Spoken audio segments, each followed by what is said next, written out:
सोहिनी और आदित्य ने एक दूसरे से प्यार करके शादी की थी, लेकिन आजकल आदित्य उसे ज्यादा समय नहीं देता। उनके बीच का प्यार भी काफी कम हो गया था। इस वजह से धीरे धीरे सोहिनी शुभम नाम के एक लड़के से अफेयर में पड़ जाती है। वो साथ रहने के लिए कई तरह के प्लान भी बनाते हैं, लेकिन जब ये सब आदित्य को पता चलेगा तब क्या होगा, यही जानेंगे आज की कहानी में। कहानी की शुरुआत में सोहिनी कहती है, आसमान से ये शहर बहुत सुंदर लगता है, लेकिन मिठू ने कभी आसमान से दुनिया नहीं देखी थी, इसलिए मैंने आज उसे उड़ा दिया। अब कोई रुकावट नहीं रही, अब मेरी बारी है। यहाँ से सीन रात के वक्त चला जाता है। हम शुभम नाम के एक लड़के को देखते हैं जो सड़क पर जा रहा था। अचानक उसके जूते के फीते खुल जाते हैं तो वो उन्हें बांधने बैठता है। तभी उसके पास से एक लड़की गुजरती है और उसका दुपट्टा शुभम के चेहरे पर लगता है। शुभम चौंक जाता है और बार बार सोहिनी सोहिनी चिल्लाते हुए उसके पीछे भागता है। तभी एक दूसरे लड़के से उसकी टक्कर हो जाती है और उसका ध्यान भटक जाता है। जब वो सामने देखता है तो वो लड़की वहां नहीं थी। वो उसे ढूंढने लगता है। शुभम किसी को कॉल कर रहा था, तभी अचानक सोहिनी उसके सामने आकर खड़ी हो जाती है। सोहिनी का चेहरा बहुत उतरा हुआ था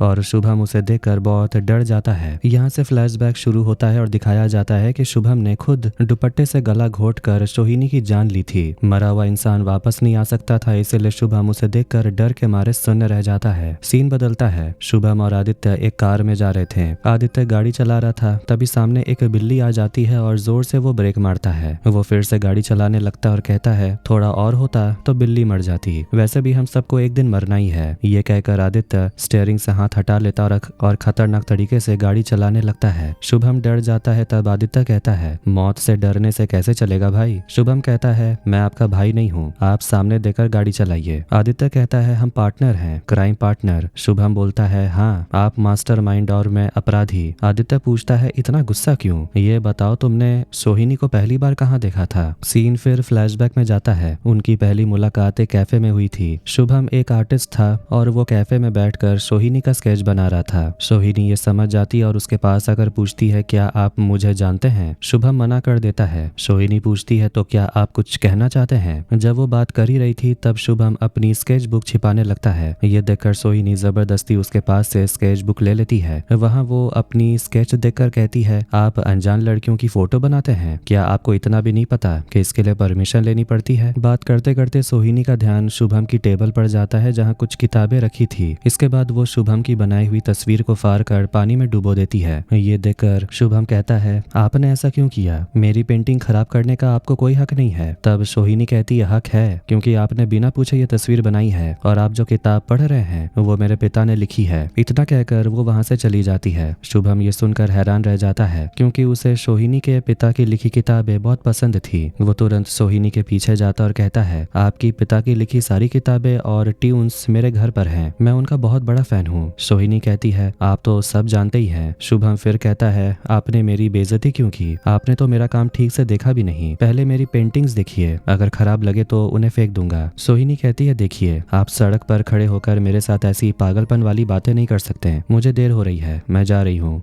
शुभम जल्दी से एक कागज पर अपना पता और फोन नंबर लिखकर सोहिनी को देता और कहता है, कल मेरी एक एग्जीबिशन है, आप जरूर आना। सोहिनी कहती है, मैं नहीं आ सकती, मुझे काम है, और वो कागज फेंक देती है। जब शुभम सोहिनी के सामने ही सड़क के बीचों बीच चला जाता है और जिद करने लगता है कि आपको आना ही होगा। ये देखकर सोहिनी डर जाती है, क्योंकि सड़क के बीच में उसका एक्सीडेंट हो सकता था, इसीलिए डर के मारे वो कागज उठा लेती है और आने के लिए मान जाती है। सीन फिर से आदित्य और शुभम पर आता है। आदित्य शुभम से पूछता है, तो क्या वो एग्जीबिशन में आई थी। शुभम कहता है, क्या आपको पता है कि एग्जीबिशन हॉल का किराया कितना होता है। आदित्य फिर पूछता है, तो क्या वो नहीं आई। शुभम कहता है, आई थी। फ्लैशबैक में सोहिनी शुभम के घर पहुंचती है। असल में शुभम ने एग्जीबिशन के बहाने अपने घर का पता दिया था। घर देखते ही सोहिनी भड़क जाती और कहती है, उसने झूठ क्यों बोला। वो जाने लगती है। तभी शुभम चाय ऑफर करता है और वो चाय ले लेती है। शुभम साफ कह देता है कि अगर सच बोलता तो शायद वो कभी आती ही नहीं, इसलिए झूठ बोलना पड़ा। उसका कमरा बिखरा हुआ था। वो बताता है कि कुछ दिन पहले ही यहाँ शिफ्ट हुआ हूँ। सोहिनी पूछती है, क्या वो कोलकाता में नहीं रहता। शुभम बताता है कि वो कोलकाता में ही पला बड़ा, लेकिन कुछ साल मेघालय के पहाड़ों में रहा। वहीं उसके माता पिता की मौत हुई। अब इस दुनिया में उसका कोई नहीं, इसीलिए वो अपनी मर्जी से घूमता है और खुश रहने की कोशिश करता है। घर में उसकी बनाई हुई पेंटिंग्स थी। सोहिनी उन्हें देखते हुए नोटिस करती है कि शुभम थोड़ा लंगड़ा कर चल रहा था। वो पूछती है, लेकिन शुभम बात टालकर अपनी पेंटिंग्स के बारे में बताने लगता है। एक पेंटिंग उसे बहुत पसंद आती है, जिसमें एक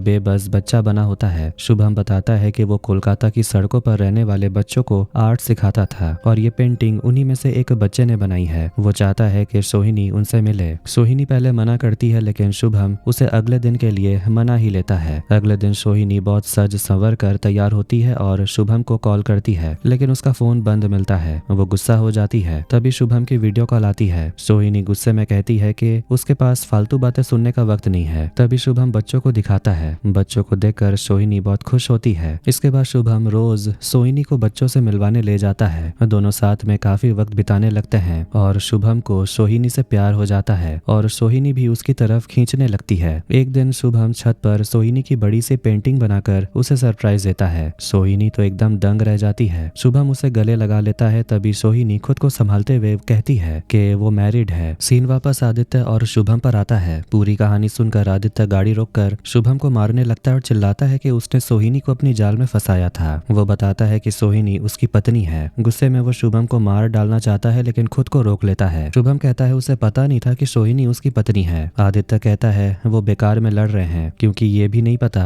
कि सोहिनी किससे प्यार करती थी। सीन फिर फ्लैशबैक में जाता है। सच जानने के बाद शुभम की बातों से सोहिनी भावुक हो जाती है। घर लौटकर वो आईने के सामने बैठी होती है। तभी आदित्य ऑफिस से आता है। सोहिनी कुछ कहना चाहती है लेकिन आदित्य उसे इग्नोर करता है। वो बताती है कि उससे गलती हो गई, पर आदित्य सुनने से मना कर देता है। बात बढ़ती है। सोहिनी अपने अकेलेपन के बारे में बोलती है लेकिन आदित्य काम और पैसों के दबाव का हवाला देकर उसे चुप करा देता है। गुस्से में आदित्य फाइलें फेंक देता है जिससे उनकी शादी की फोटो का कांच टूट जाता है। वो समाज, घर और जिम्मेदारियों की बातें करता है। सोहिनी समझाने की कोशिश करती है पर आदित्य कह देता है कि उसे अकेला छोड़ दे। एक कॉल आते ही वो घर से निकल जाता है। सोहिनी बिस्तर के कोने में बैठकर फूट फूट कर रो रही होती है। वो आज आदित्य को शुभम के बारे में सब सच बताना चाहती थी लेकिन आदित्य ने एक भी बात नहीं सुनी। आदित्य उसे बिल्कुल टाइम नहीं देता था और इस खालीपन की वजह से सोहिनी को शुभम के साथ अच्छा लगने लगा था। रात को आदित्य और सोहिनी एक ही बेड पर सो रहे थे लेकिन दोनों के बीच एक अजीब सी दूरी होती है। तभी शुभम का कॉल आता है। सोहिनी चुपचाप बालकनी में चली जाती है। सामने देखती है कि शुभम छत के किनारे खड़ा है। वो उसे इमोशनल ब्लैकमेल करते हुए कहता है कि वो उसके बिना जी नहीं सकता। अपने प्यार को साबित करने के लिए वो छत से कूदने की धमकी भी देता है। सोहिनी डर जाती है और उसे रोकती है लेकिन शुभम कहता है कि अगर उसे यकीन नहीं है तो वो अभी कूद जाएगा। वो गुड बाय कह देता है। फिर प्रेजेंट में आदित्य और शुभम कार के पास खड़े होते हैं। तभी पुलिस की गाड़ी आ जाती है। शुभम जल्दी से डिक्की बंद कर देता है। पुलिस पूछती है कि इतनी रात को गाड़ी क्यों खड़ी है। शुभम इंजन खराब होने का बहाना बनाता है। तभी आदित्य गाड़ी स्टार्ट कर देता है और दोनों वहां से निकल जाते हैं। वो सोहिनी की लाश ठिकाने लगाने के लिए एक पुल पर रुकते हैं। शुभम कहता है कि वो सारा काम ही क्यों करे। आदित्य ने भी तो उसे प्यार करने की बात कही थी लेकिन आदित्य साफ कह देता है कि शुरुआत शुभम नहीं की थी तो अंत भी वही करेगा। मजबूरी में शुभम लाश को पानी में फेंक देता है। उसी वक्त सोहिनी का फोन पुल पर गिर जाता है लेकिन किसी का ध्यान नहीं जाता। फ्लैशबैक में उस रात आदित्य सोया नहीं था। वो जाग रहा था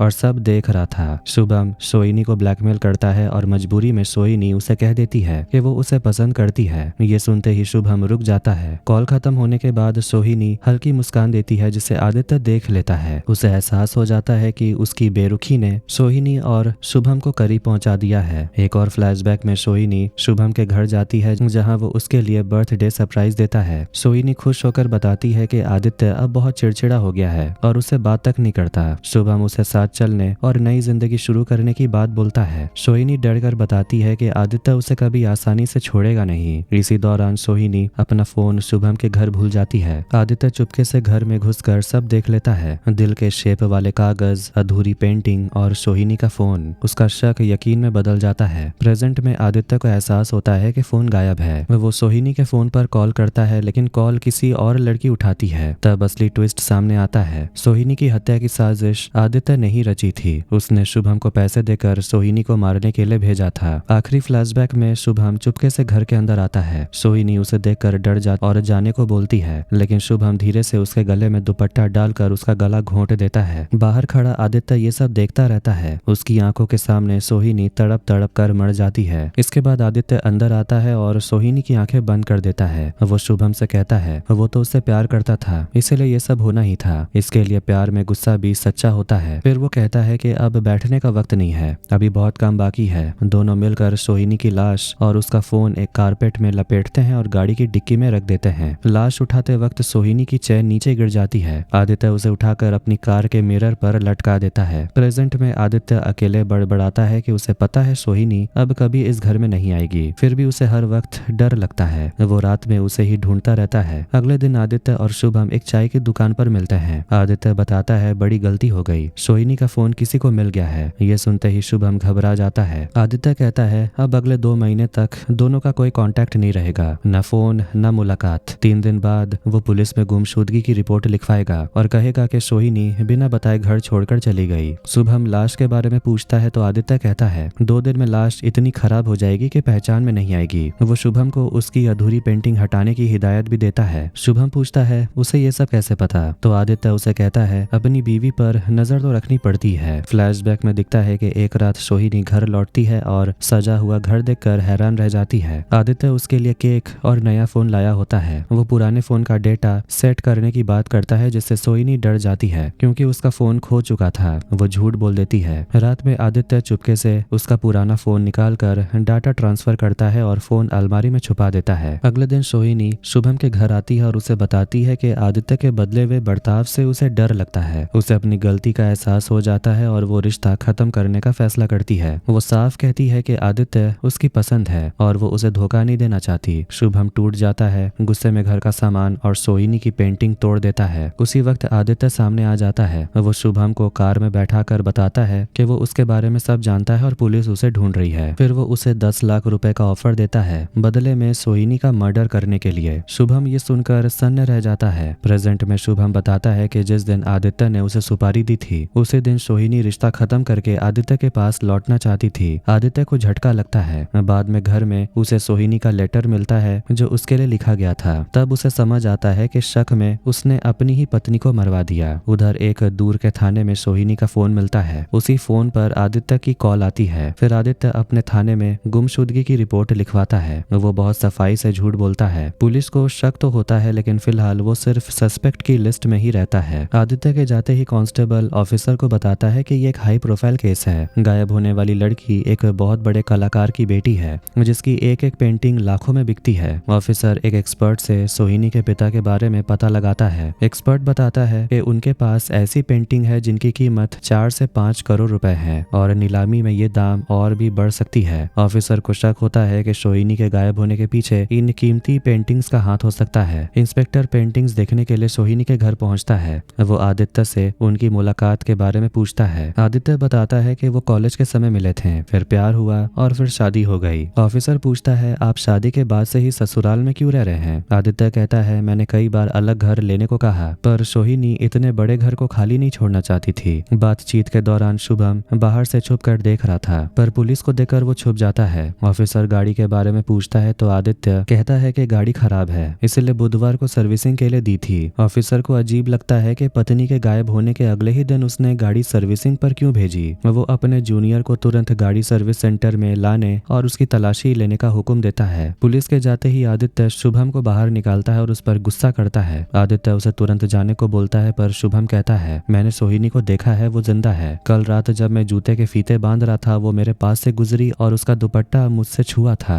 आदित्य उसे पागल कहकर उसे डांट कर भगा देता है। इसके बाद आदित्य अलमारी खोलता है और शुभम के बनाई गई सोहिनी की पेंटिंग्स उसे फेंक कर दे देता है। फिर वो उस पुराने फोन को ढूंढने लगता है जो वो शुभम के घर से लाया था। वो पूरी अलमारी छान मारता है पर उसे वो फोन कहीं नहीं मिलता। आदित्य बहुत घबरा जाता है कि फोन कहाँ गया। इधर शुभम जाते जाते भी यही कहता है कि वो साबित कर देगा कि सोहिनी जिंदा है। आदित्य अकेले घर में परेशान होता है तभी घर की घंटी बजती है पर बाहर कोई नहीं था। वो बहुत थक जाता है और जैसे ही सोने के लिए आंखें बंद करता है उसे अपने सामने सोहिनी दिखाई देती है। आदित्य घबरा जाता है तभी उसे थाने से फोन आता है और ऑफिसर उसे तुरंत बुलाता है। थाने पहुंचकर ऑफिसर उसे सोहिनी का वही फोन दिखाता है जिसे आदित्य कल से ढूंढ रहा था। आदित्य हैरान होकर पूछता है कि ये फोन आपको कहाँ से मिला? ऑफिसर कहता है ये फोन आपके ऑफिस के दराज में था। आदित्य सन्न रह जाता है क्योंकि उसने तो फोन घर की अलमारी में रखा था, वो ऑफिस कैसे पहुंचा? वो ऑफिसर से कहता है ये नामुमकिन है, फोन तो खो गया था। ऑफिसर कहता है इसका जवाब तो आपको ही देना होगा ना, कोई भूत तो फोन रखकर नहीं गया होगा।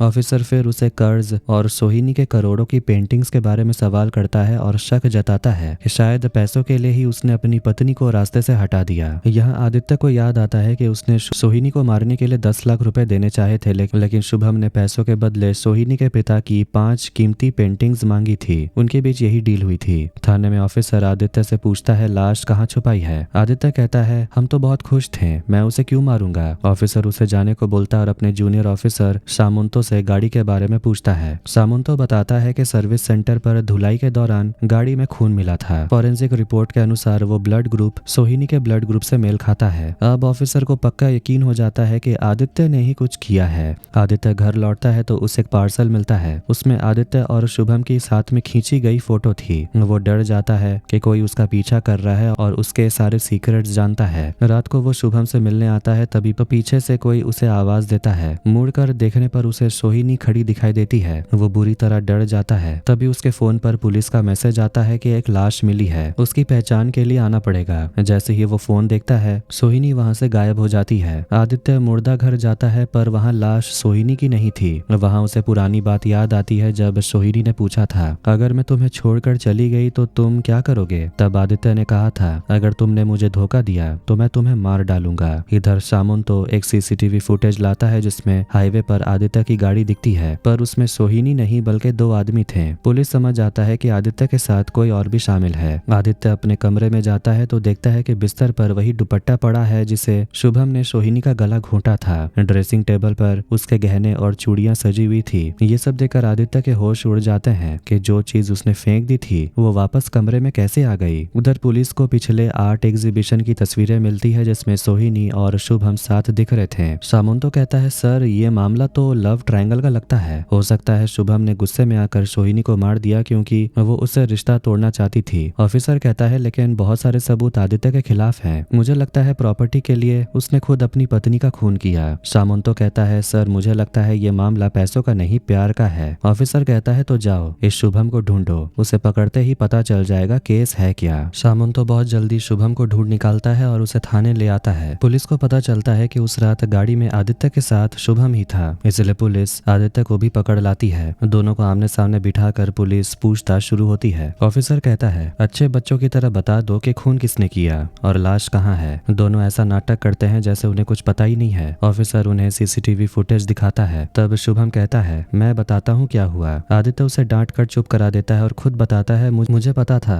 कि शुभम और सोहिनी का अफेयर है, पर मैं शर्म के मारे चुप था। मुझे लगा सोहिनी इसके साथ भाग गई है, इसीलिए मैंने गुमशुदगी की रिपोर्ट लिखवाई। तभी सामुंतो के पास से कॉल आता है। वो ऑफिसर के कान में कुछ कहता है और ऑफिसर तुरंत आदित्य और शुभम को लेकर शुभम के घर पहुंचता है। दरअसल शुभम के पड़ोसियों ने फोन किया था कि उसके घर से किसी के चिल्लाने की आवाज आ रही है। पुलिस घर की तलाशी लेती है। शुभम उन्हें रोकने की कोशिश करता है पर पुलिस नहीं मानती। वहाँ कमरे के अंदर पुलिस को सोहिनी हाथ पांव बंधी हुई हालत में मिलती है, यानी सोहिनी जिंदा है। शुभम ने ही उसे अपने घर में छुपा रखा था। अब सवाल यह है कि जिस लड़की को मारकर पानी में फेंका गया वो कैसे बच गई। सोहिनी आजाद होते ही आदित्य से माफी मांगती है। ऑफिसर पूछता है ये सब किसने किया। सोहिनी शुभम की तरफ इशारा करके कहती है इस लड़के ने मुझे कैद करके रखा था और मुझे मारता पीटता था। इसने धमकी दी थी कि अगर मैंने अपने पिता की पेंटिंग्स इसके नाम नहीं की तो ये मुझे मार डालेगा। ये सुनकर शुभम भड़क जाता है और चिल्लाता है ये सब झूठ है, ये सब सोहिनी का प्लान था, हमने जो किया साथ मिलकर किया। ऑफिसर पूछता है कैसा प्लान। शुभम कुछ बोलता उससे पहले ही सोहिनी कहती है और कितना झूठ बोलोगे, तुम्हारा नाम भी झूठा है, तुम्हारा असली नाम राजीव समादार है। मामला पेचीदा हो जाता है और सब थाने पहुंचते हैं। सोहिनी अपना स्टेटमेंट देती है। वो आदित्य से कहती है मुझे ये कहने में शर्म नहीं है कि मैं शुभम से प्यार करने लगी थी। अपनी बोरिंग लाइफ से तंग आकर मुझे लगा कि इसके साथ नई जिंदगी शुरू करूंगी, इसीलिए मैं तुम्हें छोड़कर इसके पास चली गई थी, लेकिन इसके घर जाकर मुझे पता चला इसका असली नाम राजीव है। ऑफिसर पूछता है अगर आप शुभम के घर पर थी तो आपका फोन आदित्य के पास कैसे मिला। सोहिनी कहती है मुझे नहीं पता मेरा फोन वहां कैसे पहुंचा, इसने मेरा फोन और लैपटॉप सब छीन लिया था और मुझे कमरे में बंद रखता था।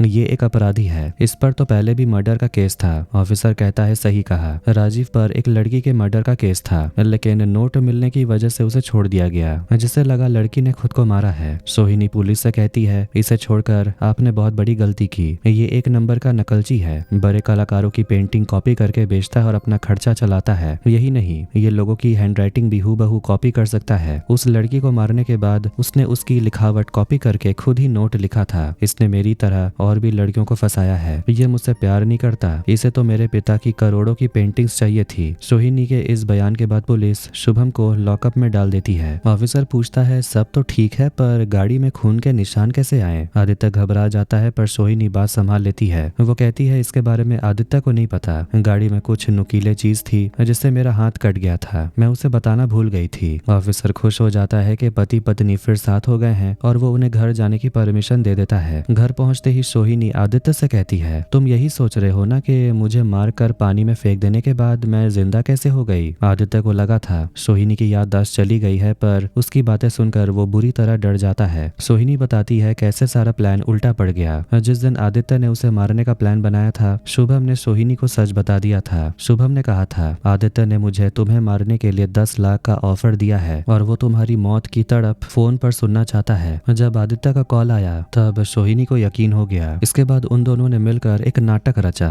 शुभम ने आदित्य के सामने उसे मारने की एक्टिंग की। जब वो लाश फेंकने ब्रिज पर गए तो शुभम ने चालाकी से सोहिनी की जगह एक भारी बोरी पानी में फेंक दी। आदित्य को लगा कि उसने सोहिनी को ही फेंका है। उसी दौरान गाड़ी में हाथ फंसने से सोहिनी को चोट लगी थी और खून गाड़ी में गिर गया था। आदित्य पूछता है, मैंने तो तुम्हें मारना चाहा, फिर भी तुमने मुझे पुलिस से क्यों बचाया? तुम तो शुभम को चाहती थी। सोहिनी कहती है, जिंदगी के इस मोड़ पर मुझे समझ आया कौन मुझे खोने के डर से मारना चाहता था और कौन मुझे पाने के लिए मारना चाहता था। वो बताती है कि वो उस रात शुभम के घर गई थी ताकि उसके साथ नई जिंदगी शुरू कर सके। वो ये सब कुछ यहाँ तक कि अपनी पहचान और जायदाद भी छोड़ने को तैयार थी। पर ये सब सुनते ही शुभम गुस्सा हो गया। उसने कहा, तुम इतनी प्रॉपर्टी छोड़कर क्यों आओगी? हम आदित्य को रास्ते से हटाकर उस घर पर कब्जा करेंगे। शुभम का प्लान था कि वो सोहिनी को हाथ पांव बांधकर घर में रखेगा और पुलिस के सामने नाटक करेगा कि आदित्य ने उसे प्रॉपर्टी के लिए किडनैप किया है। आदित्य की अलमारी से फोन चोरी करना, ऑफिस में रखना और कमरे में दुपट्टा गहने सजाना, ये सब शुभम का ही प्लान था ताकि आदित्य को फंसाया जा सके। पर सोहिनी को सच तब पता चला जब वो चोरी छिपे अपने घर गई। वहां उसे पता चला कि आदित्य ने अपना कर्ज उतारने के लिए अपने गांव की पुश्तैनी जायदाद बेच दी है। उसने सोहिनी की एक भी पेंटिंग को हाथ नहीं लगाया। उसे एहसास हुआ कि आदित्य को उसकी प्रॉपर्टी का कोई लालच नहीं था, वो बस उसे खोना नहीं चाहता था। उसके बाद सोहिनी को समझ आ गया कि उसके पिता की जायदाद और कीमती पेंटिंग्स का असली लालच शुभम का है। शुभम उन करोड़ों की पेंटिंग्स को हड़पना चाहता था। ये सच जानने के बाद सोहिनी ने शुभम का बनाया हुआ प्लान उसी पर उल्टा चला दिया। उसने खुद अपने हाथ पांव बांधे और खुद को चोट पहुंचाई, फिर चिल्लाकर पड़ोसियों को इकट्ठा किया। जब पुलिस आई तो उसने साबित कर दिया कि शुभम ने ही उसे किडनैप किया था। ये सब सुनकर आदित्य कहता है, सच में मुझे तुम्हारी संपत्ति का कोई भी लालच नहीं था। तुम्हें शुभम के साथ देखकर मैं पागल हो गया था, इसलिए मैंने इतना भयानक फैसला लिया। मैं बस तुम्हें खोना नहीं चाहता था। इस तरह दोनों के बीच की गलतफहमियां दूर होती दिखती है। लेकिन रात को सोते समय आदित्य एक डरावना सपना देखता है। वो देखता है कि सोहिनी हाथ में चाकू लेकर कह रही है, तुम्हें मुझे खोने का डर था, इसका मतलब ये नहीं कि मैंने तुम्हें माफ कर दिया। ये कहकर वो आदित्य के सीने में चाकू मारने लगती है। तभी आदित्य की नींद खुलती है। सोहिनी भी जाग जाती है और उसे संभालते हुए कहती है, मैं तुम्हें छोड़कर शुभम के पास जाना चाहती थी। ये मेरी सबसे बड़ी भूल थी, इसलिए मैंने तुम्हारी गलती भी माफ कर दी है। मुझे पता है तुमने मुझे खोने के डर से ऐसा किया। आदित्य उसकी बात सुनकर शांत होकर सो जाता है, लेकिन सोहिनी को नींद नहीं आती। तब हमें असली सच पता चलता है। सोहिनी ने असल में आदित्य को माफ नहीं किया था। वो उसके पास वापस सिर्फ उसे सजा देने के लिए आई थी। वो मन ही मन कहती है, किसी को प्यार करने का मतलब ये नहीं कि उसे जान से मारने का हक मिल जाए। इसीलिए मुझे मारने का हक आदित्य को भी नहीं था। उसे अपने अपराध की सजा हर पल भुगतनी होगी। वो मेरे साथ रहेगा, मुझसे प्यार करेगा, लेकिन हर पल डर डर कर जिएगा। यही उसकी सजा है। सोहिनी इसी सोच के साथ आदित्य के साथ रहने लगती है और कहानी यहीं पर खत्म हो जाती है। तो कैसी लगी आज की स्टोरी कमेंट करके जरूर बताना।